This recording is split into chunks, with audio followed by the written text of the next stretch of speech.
Thank you. Thank you. Sonal, your mic is off. Unmute yourself.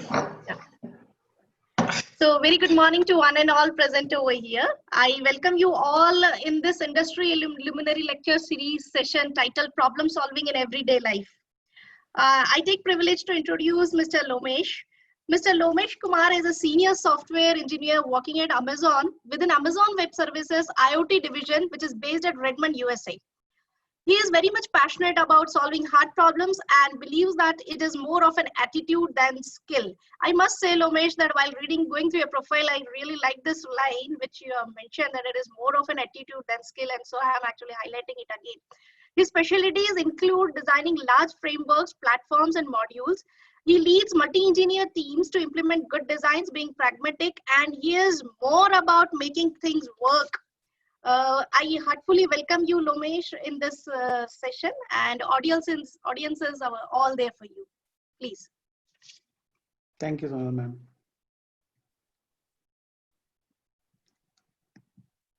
Let me just start sharing my screen. Okay, I hope my screen is visible to everybody. Yeah, it is. Okay. Hello, everyone. Today's topic is problem solving in everyday life, and my name is Lomesh Kumar.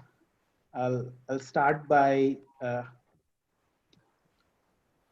talking about myself, a couple of slides about who am I and what I do. So I live in Seattle. This is the westernmost tip of North America. Right now it's 9:32 p.m. here. We are way behind the Indian Standard Time.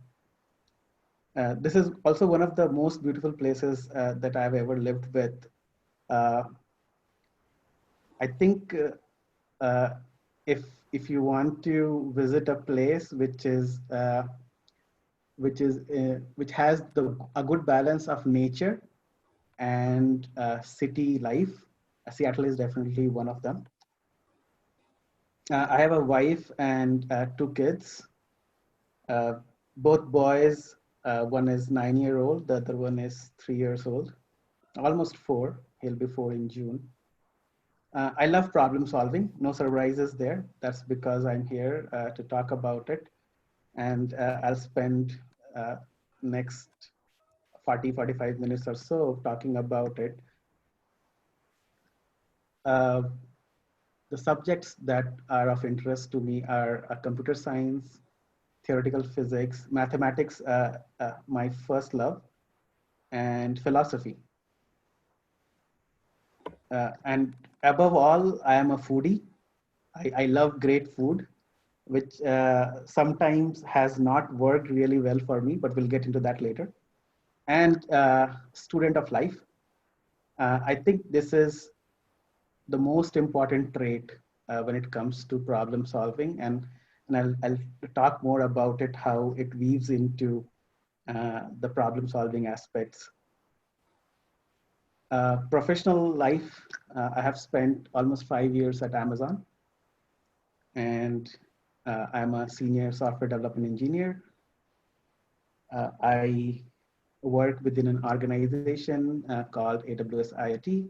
So AWS is a public web services division of Amazon. Amazon has other divisions as well, like Amazon.com, which is an e-commerce website. And then there is Amazon Digital. You must have heard about devices like Alexa and Amazon Prime Videos, which is a video streaming website. AWS is separate from those. And it is also one of the most profit-making division of Amazon. IoT is yet another organization within AWS. It stands for Internet of Things. When you think about a smart home or a smart car or anything smart these days, that is powered by IoT and most likely runs on top of AWS IoT.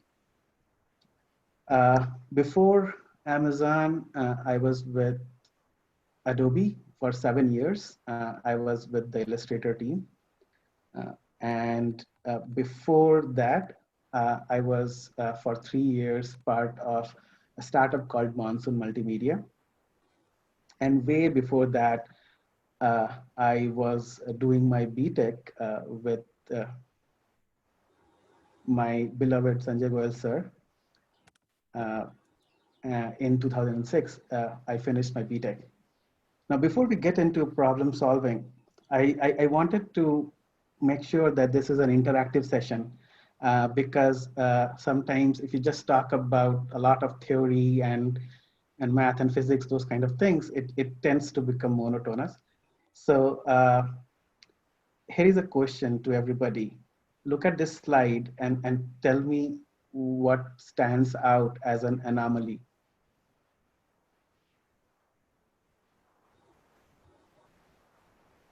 What stands out as? And as anomaly, something that doesn't add up.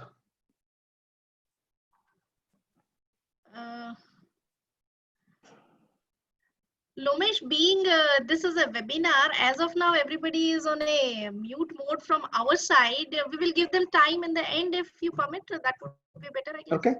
Yes. We will have a question answer round at the end. Got it. Okay. Okay. So let me answer my question myself. The numbers 5, 7, and 3, they don't add up to 14. They add up to 15. I said that I have been, I finished my BTech in 2006, so I only spent 14 years in the industry. I shouldn't claim 15 years of experience. That's just because all those numbers 5, 7, and 3 are rounded up from 4.5, 6.5, and 2.5. So the point I was trying to make is that before getting into problem solving, we should have a good observation and be able to detect anomalies when we come across them. Sorry, I was just trying to make this a bit lighter, but moving on. What is problem solving?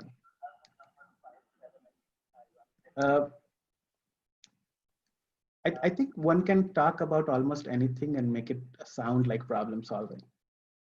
But I think, I personally believe that there are certain things that help develop an attitude towards problem solving.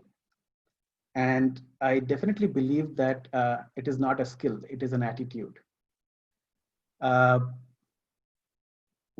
do I differentiate between skill and an attitude? Because the way you learn a skill and the way you learn an attitude are different. And I will not get more into that, but just food for thought. And I'll eventually summarize what I mean by that attitude. So today's agenda is as follows. I'll talk about the problems that I solve at my day job at Amazon and AWS IoT. I'll talk about some of the interesting problems that I have solved. And I can promise you those will be entertaining to you if you keep listening to me. Why I believe problem solving is an attitude. And eventually I'll talk about some hard problems that I am fascinated by. So that's a very short agenda. After that, we'll open up for Q&A. So quickly moving on. What are the problems that I solve at work? So the first kind of problem that I would solve at work is scale. AWS IAM is a service that is hosted on AWS, and it recently scaled to 300 million requests per second. I think it was a side effect of this lockdown because everybody being at home started using internet more frequently than they would usually. And almost everything on the internet runs on top of AWS. So you can imagine why our usage of IAM, which is essentially authentication service, went so high. every time you use Netflix or Hotstar or Amazon Prime videos, you are actually using AWS underneath. 300 million requests per second. Just think about that. This is not requests per day or per hour, per second. Every second, this one service was dealing with 300 million requests. How do we even serve these many requests at scale? Even if you think that one node, one computer can cater to 100 requests per second, you still need a cluster of 3 million computers. How do you manage 3 million computers? How do you do software upgrades on them? That's the problem that we deal with at AWS. That's one problem. The second problem is automation. Gartner predicts that 25 billion IoT devices will be made by 2021. That's next year. 25 billion devices means there aren't enough human beings to manufacture or configure these devices. And so if you thought that machines building machines is science fiction, think again. This is now. We are in a world where machines are already building machines. There are so many machines being built, there is no way a human can touch it. Because if we stop the manufacturing line for a second for a human to touch it, we won't be able to manufacture 25 billion devices next year. So that's the second problem that we are dealing with at AWS. Third is security. 2/3 of all traffic coming into AWS are attacks. And we have to deal with those on a daily basis. IoT has additional attack vectors. So IoT has embedded devices, not just web services. So you have to protect these small devices, which are so small that even basic cryptography doesn't work on them. And eventually quality. In the days when I was growing up, if your algorithm worked 99% of the time, it was good enough. Right? It was called high quality. If today your algorithm works 99.9999% of the time, which means it only fails 1 in a million times, then your algorithm will fail 300 times every second. That is what quality means now. Your algorithm cannot fail even once in a million run. So those are the problems that I deal with at work, and not just me. There are many colleagues that work with me and make it easier for me to solve these problems. But this is what the industry looks like. This is what the state of the union is for all of you guys who are preparing for your BTech degree. Please expect these challenges when you set your foot into the industry. And I'm very hopeful that you guys will be up to it. In fact, you will be able to solve much harder problems.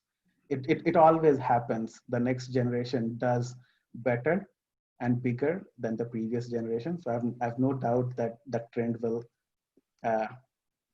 not continue.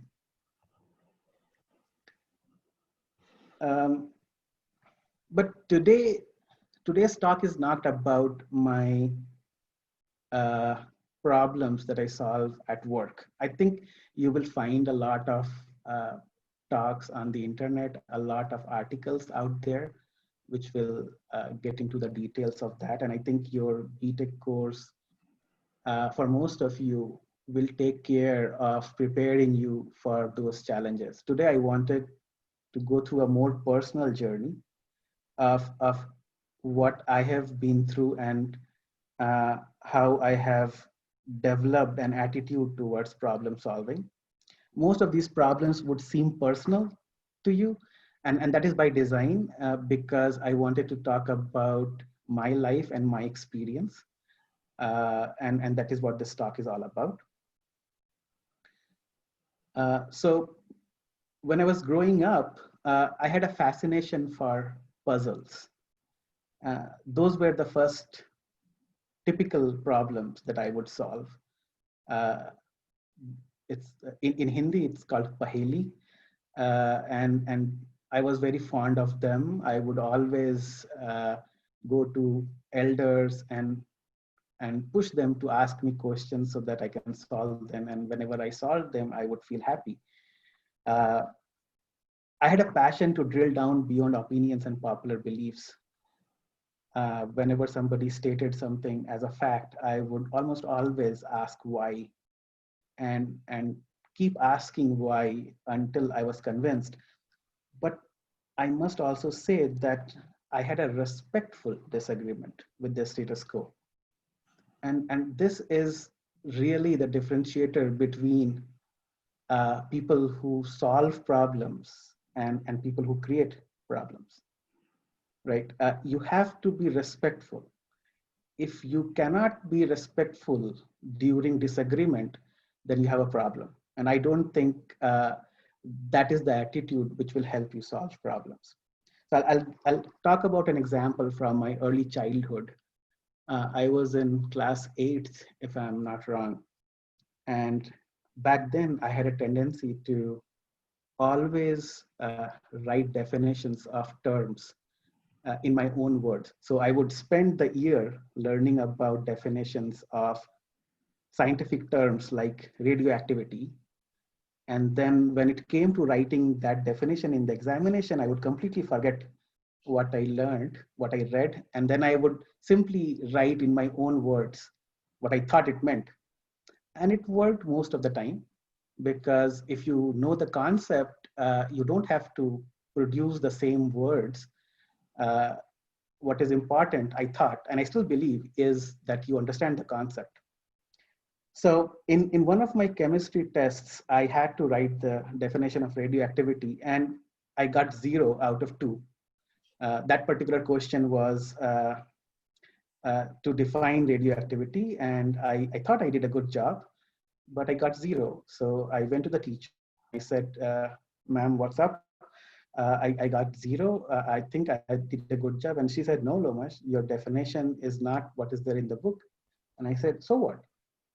I think I defined in my own words what I think radioactivity is. And she said, no, you missed the word spontaneous.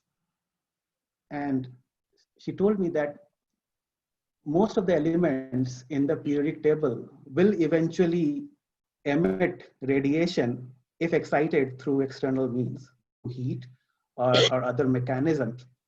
But radioactive elements are special because with any external excitement, they spontaneously emit radiation, and that word spontaneous is critical to the definition. And I was convinced, something that I believed for a long, long time, at least for a couple of years, definitely. I believed that I could rewrite definitions in my own words. And within seconds, my chemistry teacher convinced me that that does not always work, because you sometimes miss the keywords, you sometimes miss the critical aspects or critical differentiators of what a radioactive element is and what is not. I think what is interesting is the part that I got convinced in a couple of minutes. That is what a respectful disagreement means. It's that you don't agree, but you are eager to get convinced. You are looking for data. Your questions are based on curiosity and nothing else. So moving forward, I'll talk about a few examples from my personal life where I continued to respectfully disagree with the status quo and solved problems. I don't think these problems are really hard problems, but these are unlikely problems. These are the problems that almost nobody would think of as problems that they should solve. Even if they are really good at problem solving, they would not attempt or attack these problems, or not at least in the way I did. And that is why I think these problems are worth talking about today. These are unlikely problems. So the first problem, I think it will resonate with most of you, at least most of you who are still in college. The problem is titled Chatting with Friends. I don't know if it is for you, but for me, talking to friends when I was in college was top priority.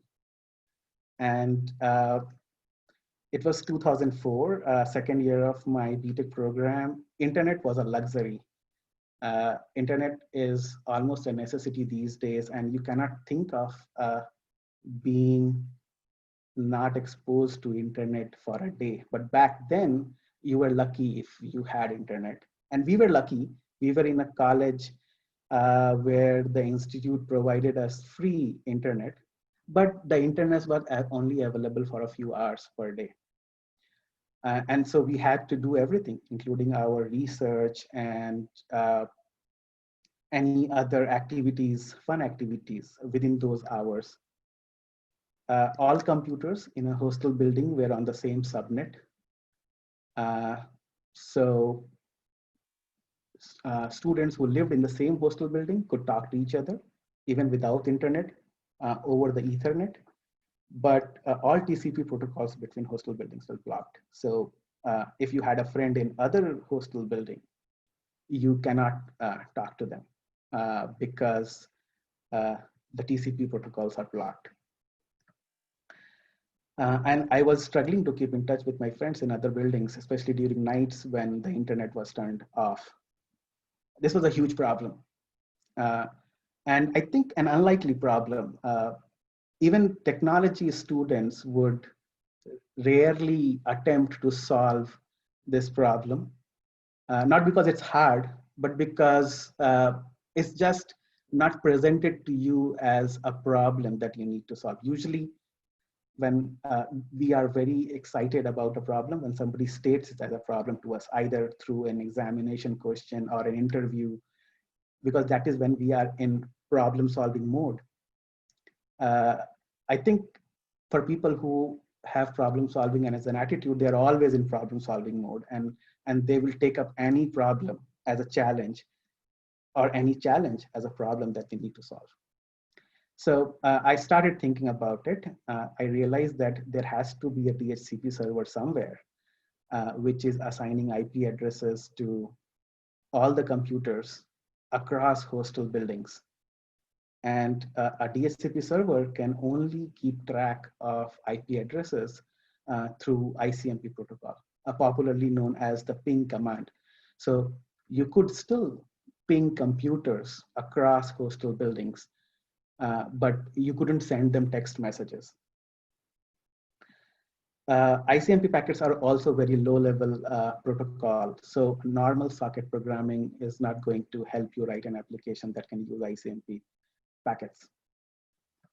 So here's the solution. This is the situation. You have two hostel buildings and only ICMP packets are allowed. What you do is you become the root on your computer. You use an application that can put text messages into ICMP response packets. It is important that you use ICMP response packets, not ICMP request packet, because if you send a request packet to a computer, it would respond, and you don't want computers to respond. You want to send response packets so that the computers ignore it, and the packet goes up the stack into the application that you are running so that your application can receive the response packet. And through this, you can build a chat software, which I did, and started talking to people, my friends in other hostel buildings. After that, I also implemented a file sharing application over ICMP, which means that you can now not only talk to friends, but also share files with them. I don't want to get into the details of what kind of files because I don't do piracy anymore, but that was it. The software was very popular and the entire hostel was using it. I don't know if it is true, but I recently met a person who is currently working in my team and is from the same institute that I am from, and he told me that people are still using that software. I don't completely believe that, because these days you have 24 hours internet. I don't know why someone will use it, but this was still a very useful software. Moving on to the second problem. This is again an unlikely problem, not because the problem is uncommon. The problem is really common, but the solution was uncommon. I joined Amazon in 2015, and one of the teams that I led was the pricing team. And the pricing team has a pricing service. The pricing service is supposed to return the price of an item. So when a user goes to Amazon.com, they look at an item and they want to see what the price of that item is. For that price to show up, the pricing service has to return the price. That is what the service my team owned. The good news was that the TP99 for get price was 77 milliseconds. Now, what does TP99 mean? TP99 means that out of 100 calls made to the service, 99 of the fastest calls will finish in 77 milliseconds each. So that's the 99th percentile of latency. This is the good news, because 77 milliseconds is really fast. The bad news is the get product description API was slower. It was 242 milliseconds. It still may look fast to you, but it is slow by Amazon standards. And the get product description API actually depends on the get price API. So it internally calls get price, and get price's latency adds up into get product descriptions latency. Now the goal was to get the latency for get product description lower than 200, which is a huge challenge. Why? Because going from 2 seconds to 1 second is easy. Going from 242 milliseconds to 200 is hard. 242 is already very optimized. And if you want to reduce milliseconds from there, you really, really have to work hard and solve the problem.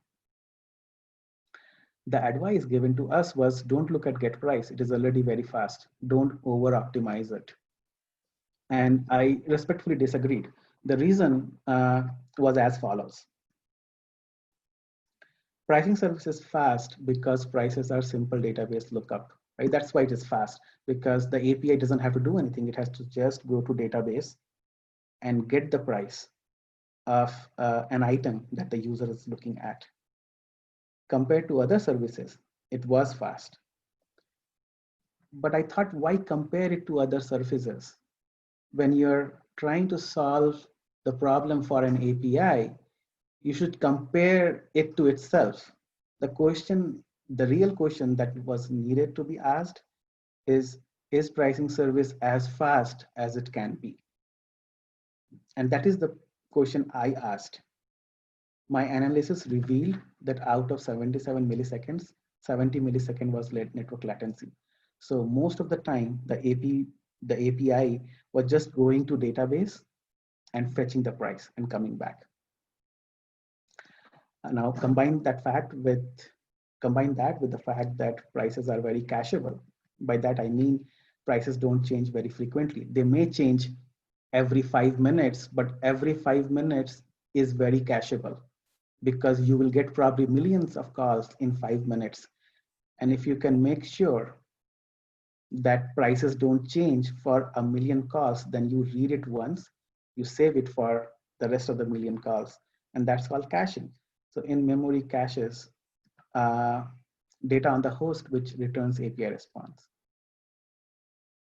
Now, this may sound like a lot of jargon to some of you, but then just look at the number. The TP99 for get price, which was already considered really, really fast, went down from 77 milliseconds to 8 milliseconds.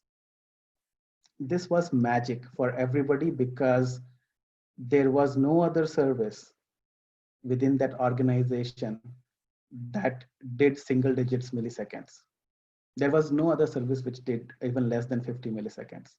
And nobody thought that the fastest service is where we will get the most optimization from.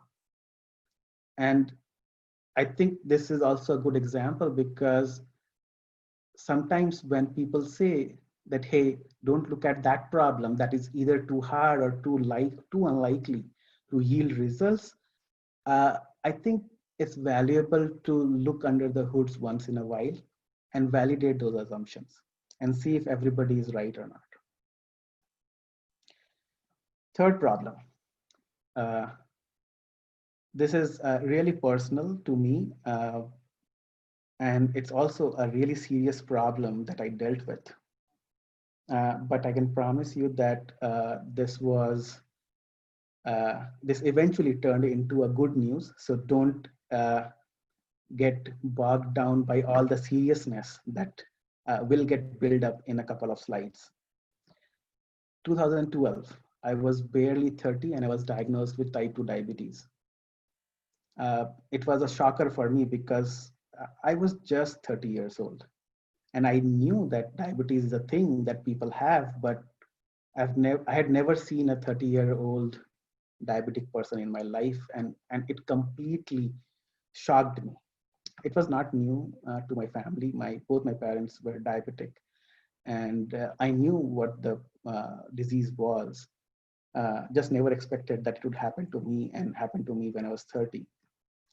When I first went to the doctor, he seemed frustrated. He was not surprised.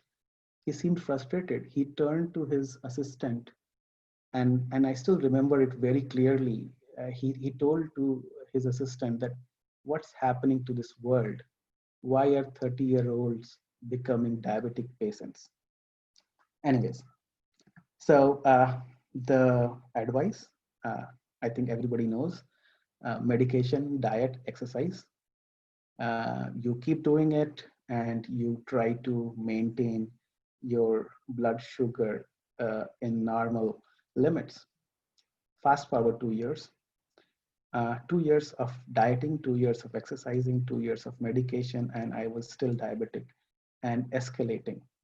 It was not under control. The blood sugar was going higher and higher and higher. And I had to take more and more medicines just to keep it under control. And the pivotal moment in my life was when the doctor said, this is the highest dosage of oral medicine. And if my blood sugar went higher, I'll need to start insulin soon. This changed my world and was a really big problem. Again, I think it's interesting to talk about it, because most of the people will not see this as a problem that they should solve themselves. But I did.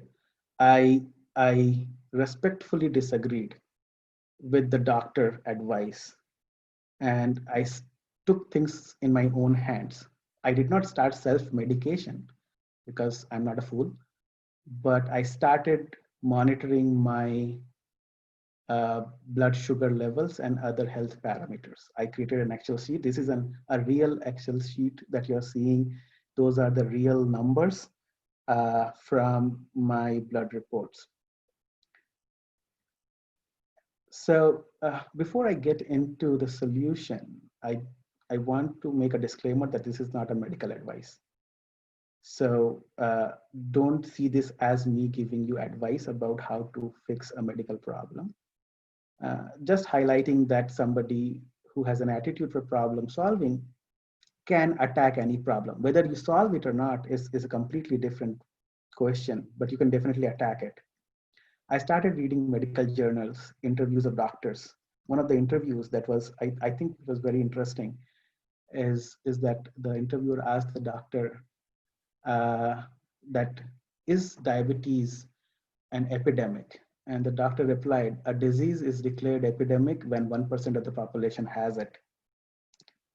10% of adult population in the world is diabetic today. It's a fact. And 2/3 of the world population is pre-diabetic. diabetes is way worse than epidemic. There is a systemic problem with the world, and I can talk for days about it, but I don't want to get into too much detail today. The good news is that I learned what diabetes is. And if you think about it, it's a really, really simple thing. Your body is not able to digest carbohydrates. You stop eating carbohydrates and the problem goes away. In fact, it goes away so fast that it looks like magic. I stopped eating carbohydrates, no roti, no rice, no bread, no potatoes, and sugar levels improved within 48 hours, something that has not happened for the last 4 years or 5 years, happened within 48 hours. I went off medication in a couple of months and I'm no longer diabetic. So that is how I solved the third problem, which I think was literally a matter of life and health for me. So why do I think problem solving is an attitude? Uh, that's because you don't have to learn any specific skill. If you remember the 4 subjects that I said are interesting to me, those were computer science, mathematics, theoretical physics, and philosophy. None of them were biochemistry or biology. But when it came to my health, I took it upon myself to read those medical journals and understand the biochemistry and metabolism and try to diagnose the problem and the solution for it. That is what an attitude is. An attitude leads to the learning of a skill. And so what you need to be able to solve a problem is just the attitude. The rest will happen automatically. What are those attitudes? First is bias for action. What does it mean? I think it means that the world has 2 parts. The one part is you, and the rest of the world is the second part. And only you can act. If you identify the problem, you cannot expect the rest of the world to work. And that includes your parents, your friends, your colleagues, anybody.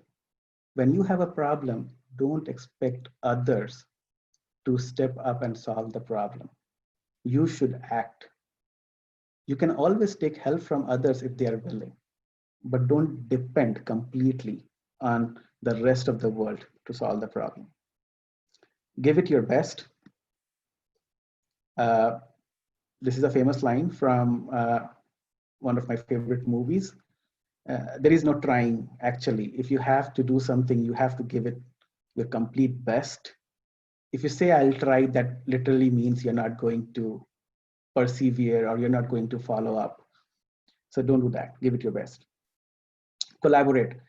I think this is, again, one of the most important things. I've heard so many people say that I will do it myself, or I want to do it alone, or I want to prove myself. The matter of the fact is that to make an apple pie from scratch, you must first create the universe, right? There is no scratch to begin with. You are born in a world which already has contributions from so many people. The books that you are reading, the skills that you have, the thoughts that you have, the resources that you have are already given by people who came here before you. And to think that you can do things on your own or from scratch is just fooling yourself. So be prepared to collaborate and be a student of life. I think being student of life means respectfully disagree. Disagree because you don't understand, and be respectful because you expect to gain the understanding. Understand jobs to be done. This is again a very important thing. People don't want quarter-inch drills. They want quarter-inch holes. A lot of people get fixated on the solution and they try to improve the solution. Try to focus on the problem. What is really that is needed? You really need holes. You don't need drills. don't think about drills. Always think about the holes.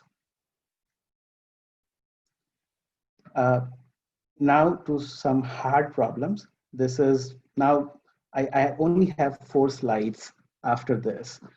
Before I start talking about those problems, I must say that these are really, really hard problems. And I don't expect to solve any one of them in my life. And I don't expect to ask you here today to go and attempt solving them. But I want you to appreciate these problems and have a sense of wonder that there are still things out in the world which are fundamental and which are yet to be solved.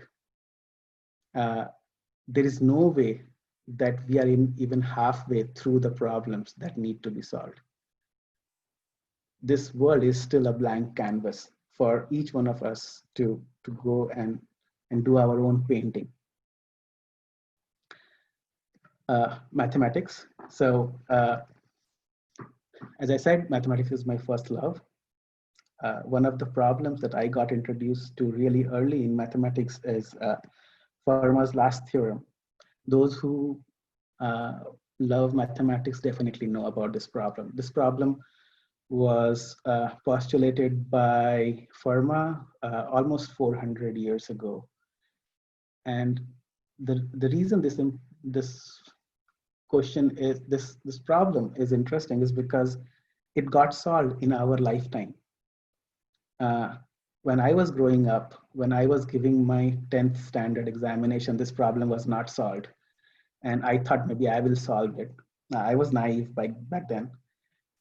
But it got solved after that. It wasn't solved for 400 years and then it gets solved in our lifetime. What a coincidence. I'm not going to describe the problem here. For those who are interested, they can simply look it up on the internet. The problem is really, really simple to understand. The solution is not. And I'm really sorry to say that it took me months to understand the solution. And after reading the solution, I thought, I don't think Fermat was thinking about this particular solution because the primitives used in the solution were recently discovered in this century. There is no way Fermat thought of that solution. So some of the mathematicians, and I'm one of them, if I can call myself a mathematician, still hope to find a simpler solution for Fermat's last theorem. And maybe you will be the one who solves it in a simpler way. I'll just leave it at that and move on to the next hard problem in theoretical physics, right? A theory of everything is still something that we don't have. String theory is something that has been proposed, but I don't think it is going anywhere. It has not made any progress in the past couple of decades. The fact is that general relativity and quantum mechanics are mutually incompatible, which means one of them must be wrong. And this is not the first time when something will be wrong. Newton's law of gravity was proven wrong by Einstein's theory of relativity. We still learn about Newton's law of gravity because it's a simpler model. And for near Earth orbit calculations, it works really nicely. But really, I think it was proven wrong by Einstein. And I won't be surprised if one of general theory of relativity or quantum mechanics gets proven wrong. But the bigger potential or the opportunity here is that we have a theory of everything that is still to be found, and you could be the one who finds it. I keep saying you are the one who can find it because remember, Fermat's last theorem was not solved for 400 years, got solved in our lifetime. So something which has not been solved for 400 years does not mean will not get solved for the next 400 years. Okay, so next problem in philosophy. Again, a subject that fascinates me. While growing up, I was not a fond of philosophy. It sounded like a lot of hot air balloons to me. It meant nothing. People talked about it. I didn't know what it means, but I must agree that I have grown much more fond of philosophy recently. And one of the problems that I think is really fundamental in philosophy and metaphysics is, why is there anything at all? There is a really good conversation. Those of you who are interested in philosophy should look up Einstein and Tagore. Einstein and Tagore met and they had a really good conversation about metaphysics and physics. And Tagore said, the moth which eats through a piece of paper never comes through the poetry written on it. Just think for it for 15 seconds. What does that mean? How do you define poetry? If you define poetry by the chemistry of the ink and the physics of the paper, then you're not going to understand the poetry at all. And that is the point that Tagore was trying to make in front of Einstein. When we try and find the meaning of life, or when we try and find the fundamental theory of everything, think of life or the world as poetry. The poetry is expressed as ink and paper, but the poetry is not ink and paper. Similarly, life is expressed as the physical world, the electrons and protons. But assuming that life is electrons and protons is a mistake. And that is what metaphysics is. Those of you who are interested in philosophy should definitely check this out. The last, computer science, something that we all understand, I'm sure, and we all are passionate about. Quantum computing is very, very interesting. No longer a science fiction. You guys should check out what quantum supremacy is. Quantum supremacy has huge implication for fundamental assumptions in computer science, starting from analysis of algorithms to fundamental assumptions in cryptography. The world will change drastically if quantum supremacy is proved. And guess what? Google recently claimed they have achieved quantum supremacy. So any day someone will declare that quantum computers are real and can be solved, can be used to solve real problems. Maybe you are the one who will be in the room where quantum computers are made for the first time, or solve the first set of problems for this world. And with that, I'll stop and I'll let you guys ask questions if there are any. Thank you, Lomesh. Before we go on to a question answering session, let me summarize the session. Very beautiful session. You have taken it with a lot of patience. And I would say that takeaway of the session, first takeaway of the session was keep eye on facts. You explained this with a very good example of contradiction in statements which were mentioned in the slides. 300 billion requests per second, 25 billion IoT devices by 2021, security aspects which every one of us are now actually aware of, and uptime of working of algorithms 100% of time. Yeah, bit of technical stuff, but actually being a computer science professional, most of the audience is now all are either doing engineering or are already engineers. These are the actually IT industries all talking about. Questions are based on curiosity, very well said by you. Listening to your example of chatting with friends, which was posed as a problem, it made me recall that necessity is mother of invention. And if you're passionate about something, you will definitely find out ways out of all odds. Your problem number 2 of over-optimization was very aptly described. Here, actually, I would like my student attendees to look video again and see that how the problem was very well described and how convincing was done in a very crisp but clear way. It's really an art which I believe each one of us needs to learn. Problem number 3 mentioned by you, I really do not have words, I'm falling short of words. I would say hats off. And when you have a problem, remember that dependency starts from self, but be prepared to collaborate. I thank you for this very wonderful session. And now I would take a few of the questions which are there in our box. How to approach problems like long competitive programming problems and save time in solving those? Long competitive? Programming problems. So the way I'm reading this problem is of optimization, right? So there is a word, very common word used among engineers in the industry, which is called premature optimization. People have ideas as to when they look at an algorithm and they know that this algorithm is slow, they have some pre-notion of which part of the algorithm is slow and which part of the algorithm is fast. I think it's a bias that we should throw out of the window the moment it creeps in.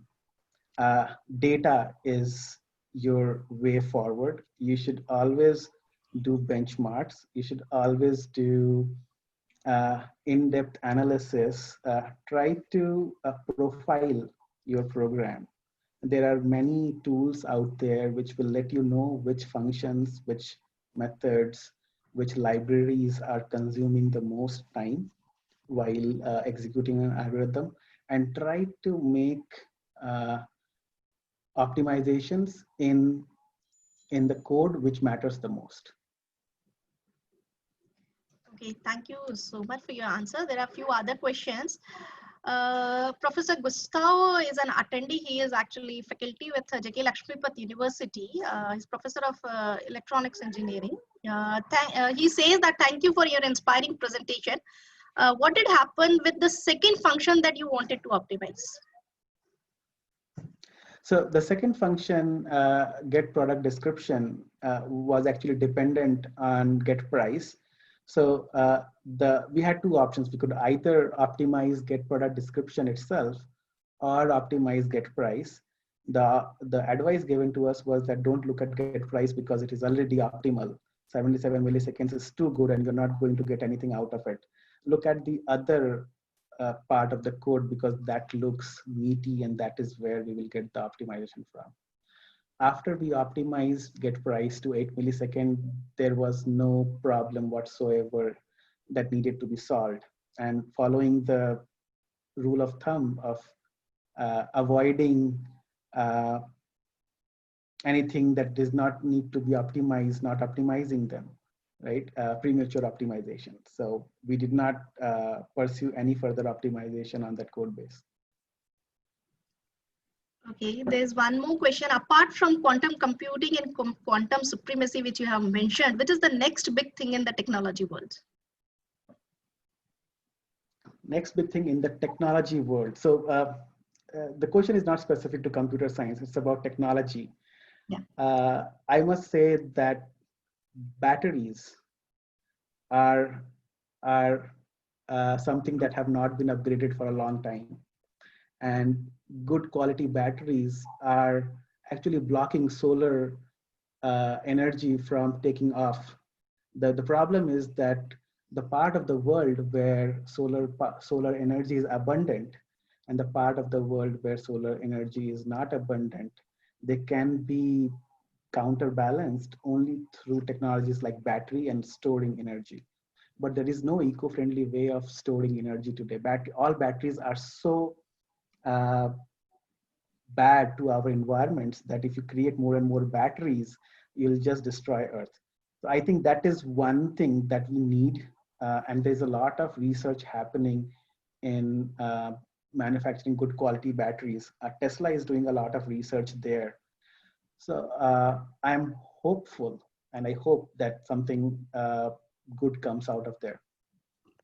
Okay, thank you. And another question is from Dean Research, J.K. Lakshmipat University, Dr. Jyoti Prakash Naidu. He wants to share that, thank you for sharing your thoughts, including on very personal problem you could solve. What is your take on the frustration that many of the students feel in India who are rather forced to pursue fields in which they do not have any interest? As per the cultural norms in India, which you might be very well aware of, peers, societal, parental aspirations versus personal thoughts. What are your views on it? I'll go to my earlier thought about there are two parts of the world. Don't expect the rest of the world to help you. You can hope for them to help you, but you should not expect them. Definitely not avoid doing things while hoping for them to help. Again, I can give a personal example here. When I was going to JIIT during counseling, everybody who was in front of me chose biotechnology. And when my turn came, my father, who was there with me, insisted that I do the same. But I insisted that I don't want to do it. And I think we should keep insisting for the things that we believe in. Our job is to keep insisting. Sometimes the world will change because of those insistence. Sometimes it won't. That doesn't change the fact that we should keep insisting. Thank you. And before I wind up this question answering session, there's one interesting question for you. And this is related to you being a foodie. What was the craziest dish you ever had?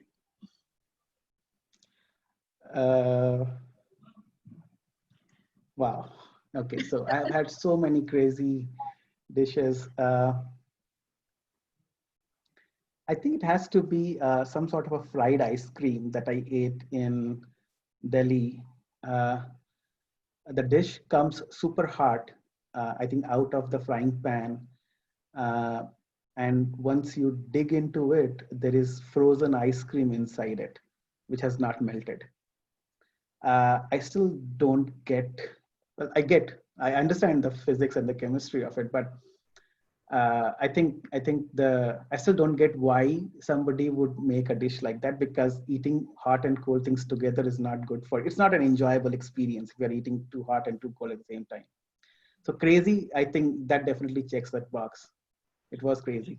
Lomesh, if I may be permitted to chip in for a few seconds, when questions of this kind, like what is the upcoming technology, what could be the newest and trendy technology coming up, or what has been your, favorite or crazy food, Lakshman, R.K. Lakshman, you must be aware of, the famous cartoonist, when he was asked a question of this kind, can you tell me what has been the best ever cartoon that you ever come up with? He said that has yet to come. So he would silence all the audience that is yet to come. Similarly, you never know how technology is unfolding itself, what are the kinds of needs and requirements going to be up. Today we talk about these trendy, latest, romantic technologies, IoTs, AIs, MLs, and so on and so forth.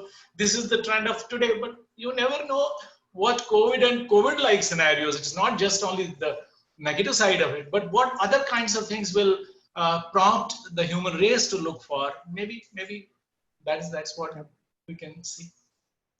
Very good point, sir. But very, very interesting. Honestly, I'm touched when you talked about this problem solving is identification of the problem itself. And that you related to attitude when you talk about your personal experience. Trust you me, if you are able to, understand and assimilate those personal anecdotes, problem identification and solutions are coming very handy. Collaboration is the other item which I found very, very interesting. Very, very appreciated. Thank you so much. Yeah.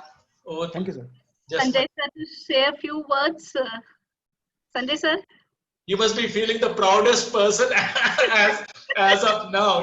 The teacher's pride is the only thing that he enjoys and cherishes when his pupil, when his student is blossoming and is getting the opportunity to share his experiences. I mean, I can see the glow on his face. Over to Sanjay. Yes, of course. Those of you who may not know the Indian mythology, Lomash, actually it is not Lomesh, it is Lomash. Gets his name from a rishi who was there in the Mahabharata times and is considered to be an immortal rishi, and he was a very, very wise rishi, and I think Lomash is now justifying the name given to him by his parents. Congratulations, Lomash. I'm so very much proud of you. Thank you, sir. I am really very happy when you bring this issue of bias for action and keep insisting. And I am very happy when you put it on the top, that bias for action in this list of attitude that makes the problem solver. You may identify, you may understand, but unless you have this bias for action, no problem will get solved. I mean, no amount of understanding will actually solve problems. You have to have this bias for action, and you have to have, you very rightly said, keep insisting in spite of what the people around you take it, how they take it. I am personally not always able to respectfully disagree. I disagree and not always able to respectfully disagree. I will try to more respectfully disagree, learning from your experience now. Thank you very much. It was amazing, amazing. So happy. One of the best lectures that we have conducted in this series in the recent time here. Thank you very much. I endorse each and every word my colleague is sharing. It was wonderful. Everyone would have been able to relate to each and every point that you talked about. Normally people say, they share out of the box thinking, latest, but your experiences, your, each and every word that you were relating to each and every parameter that you talked about when you talked about problem solving, students, faculty, us, at every stage would have been able to relate. Thank you so very much on behalf of us at the university. Thank you, sir. Thank you very much. It was an honor to speak in front of all of you, and I enjoyed it thoroughly. Thank you so much, Lomash, from all of us, all attendees. Thank you so much. Thank you. Good day, everyone. Good night to you. Bye. Bye.